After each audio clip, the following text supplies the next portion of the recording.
नमस्कार साथियों। जब भगवान राम वन में थे और सीता जी ने सोने के हिरण को देखा तो सीता जी ने उस हिरण के बारे में क्या कहा? क्या उन्होंने ऐसा कहा था कि इसको मार करके ले आओ, इसका मांस खाना है, या इसका चमड़ा चाहिए, या इसको जिंदा पकड़ के ले आओ? क्या कहा था आखिरकार सीता जी ने? बहुत से लोग नहीं जानते हैं और हम आपको आज इस वीडियो में सबूत के साथ में बताने जा रहे हैं।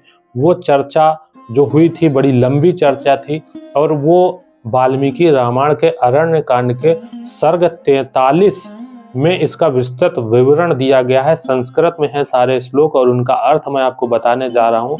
दरअसल सीता माता उस समय फूल चुन रही थी जब उन्होंने अपने कुटी के पास में उस सोने की कांति वाले हिरण को देखा। उसमें लिखा हुआ है कि सोने की जैसी आभा वाला वो हिरण था, जबकि कुछ लोग जिनको आता नहीं है पढ़ना लिखना, संस्कृत और ग्रंथों को पढ़ना, एक पढ़ाई अलग चीज हो गई और जो धार्मिक ग्रंथ है उनको पढ़ना अलग हो गया। इसीलिए कहा जाता है धार्मिक ग्रंथों को गुरु के सानिध्य में पढ़ना चाहिए, तभी अर्थ स्पष्ट होता है, वरना अर्थ का अनर्थ हो जाता है। कुछ लोग कहते हैं कि सोने का हिरण था, सोने का हिरण नहीं था। वाल्मीकि रामायण में लिखा हुआ है कि सोने जैसी कांति वाला हिरण था। जब उन्होंने उसको देखा तो सीता माता ने बहुत तेज आवाज में अपने पति को और अपने देवर को अर्थात लक्ष्मण जी को बुलाया। वो दोनों लोग आए जब दौड़ करके तो सीता जी ने कहा, देखिए कितना सुंदर हिरण है और इसको पकड़ कर ले आओ। तो लक्ष्मण जी हैं, उन्होंने अपने भाई अर्थात राम भगवान को ये बताया। कहने लगे, हे भ्राता, हे भाई, ये मारीच है। ऐसा हमको जिस हिरण के बारे में हमको बताया गया है, ये वही मारीच लगता है जो शिकार खेलने आए हुए राजाओं के सामने प्रकट होता है और उनको ले जाकर उनको मार देता है। मारीच कोई पहली बार हिरण बन के नहीं आया था। तमाम कहानियां वहां पर जंगल में व्याप्त थीं और भगवान राम ने अपने गुरुओं के माध्यम से सुना था कि ऐसा भी राक्षस मारीच है जो हिरण बन के आता है और ऋषि मुनियों का वध करता है और जो राजा लोग जो शिकार खेलने के लिए आते हैं उनके सामने अचानक प्रकट हो जाता है। जब वो उसको पकड़ने के लिए जाते हैं तो उनको आगे ले जाकर के उनका वध कर देता है।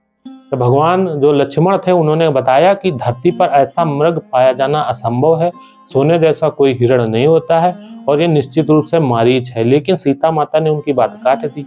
वो उसकी माया से मोहित थी। उन्होंने कहा अपने पति से अर्थात राम भगवान से, उन्होंने कहा कि हे प्रभु, इसको ले आइए। हमारे आश्रम में बहुत सारे मृग हैं, बहुत सारी गायें हैं, हिरणों के झुंड हैं, लेकिन ऐसा मृग हमारे आश्रम में नहीं है। इसको ले आइए। ये क्रीडार्थ, उन्होंने बताया कि ये क्रीड़ा के लिए, मनोविनोद के लिए। दरअसल वो वन में रहती थी और उनको जब उन्होंने ऐसा मृग देखा तो उन्होंने कहा, ये अगर हमारे आश्रम में आ जाएगा, रहने लगेगा तो काफी अच्छा लगेगा, मुझको मनोविनोद होगा और खेलने के लिए बहुत अच्छा रहेगा। तो आगे सीता जी कहती हैं कि देखिए, ऐसा हिरण तो हमारे अयोध्या में नहीं है।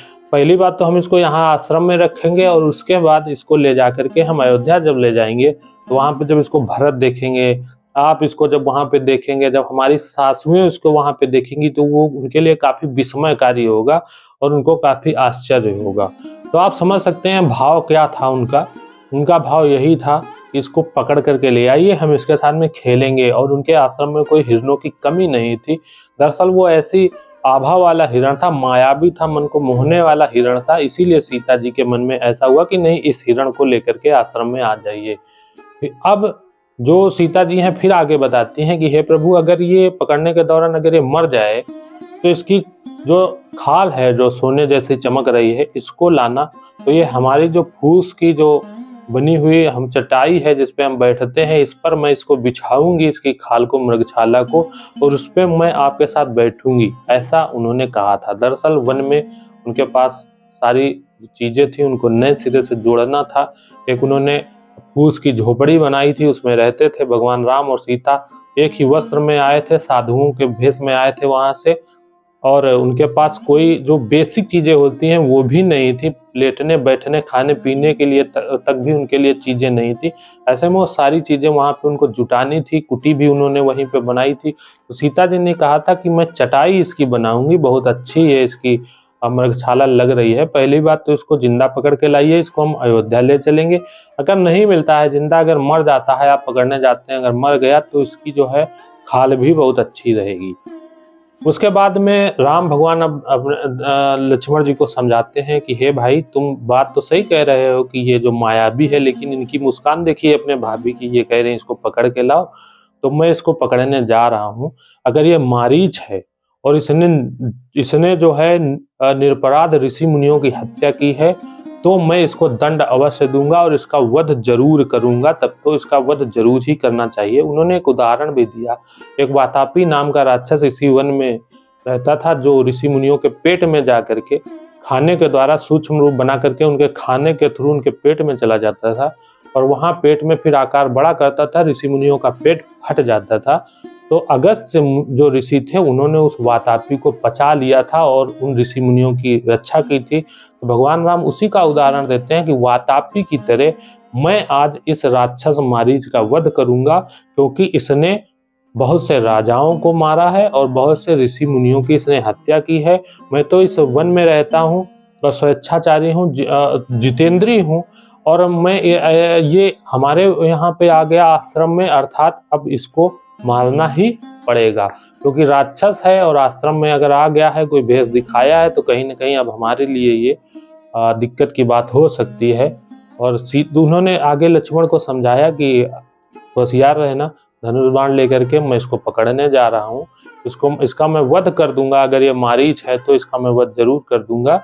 और इसके बाद में उन्होंने लक्ष्मण जी को ऐसा समझा करके राम भगवान वहां से चले गए। तो जो सर्ग 43 है, ये समझने वालों के लिए बहुत बड़ी चीज है। उन्होंने एक श्लोक के दौरान लक्ष्मण जी को यह भी समझाया है कि हे लक्ष्मण, बहुत से राजा बड़े बड़े वनों में जा करके और हिरणों का शिकार करते हैं, मृगया करते हैं। क्यों करते हैं? क्योंकि उनको उनका चमड़ा चाहिए और उनकी जो खाल है वो चाहिए, और इसके थ्रू वो जो है अपना मृगया करते हैं। ऐसा उन्होंने लक्ष्मण जी से बताया इसी सर्ग 43 में। अर्थात एक चीज स्पष्ट होती है, अगर ज्ञानी व्यक्ति है कि भगवान राम मृगया करने के लिए नहीं जाते थे, अगर जाते होते लक्ष्मण के साथ तो उनको ये बात बतानी नहीं पड़ती। श्लोक कह करके कि हे लक्ष्मण, बहुत से राजा वन में जाते हैं, बड़े बड़े वनों में जाते हैं और वहां पे जा करके शिकार करते हैं हिरणों का, तो ये बात वो बताते नहीं। वो तो जब कर रहे होते वो चीज तो बताने की कोई जरूरत नहीं थी। तो सर्ग 43 वाल्मीकि कांड का बहुत इंपॉर्टेंट है। बहुत से लोग आप कुछ भी समझ सकते हैं, मूर्खतावश ऐसा करते हैं या जानबूझकर ऐसा करते हैं। वो लोग बताते हैं कि सोने का हिरण वो मारने गए थे। हिरण क्यों मारने गए थे? अगर खाते नहीं थे तो क्यों मारने गए थे? ऐसा करके लांछन लगाने की कोशिश करते हैं, लेकिन ऐसे लोग ऐसा कर नहीं पाएंगे, क्योंकि पढ़े लिखे लोग जो हैं वो तुरंत पुस्तक निकालेंगे। उसमें पुस्तक में जा करके आपको सही बातों का पता चलेगा कि हमारी जो पुस्तकें हैं, वाल्मीकि रामायण हो या तुलसीदास जी की रामचरितमानस हो, उसमें क्या लिखा हुआ है और भगवान राम के बारे में कैसी कैसी बातें लिखी गई हैं। रामचरितमानस की एक चौपाई आपको सुनाना चाहूंगा, जिसमें तुलसीदास जी लिखते हैं, परम धर्म श्रुति विदित अहिंसा, पर निंदा सम अघना करीसा। उनका कहना था तुलसीदास जी का कि परम धर्म श्रुति विदित अहिंसा, अहिंसा जो है वो सबसे बड़ा धर्म है, परम धर्म है।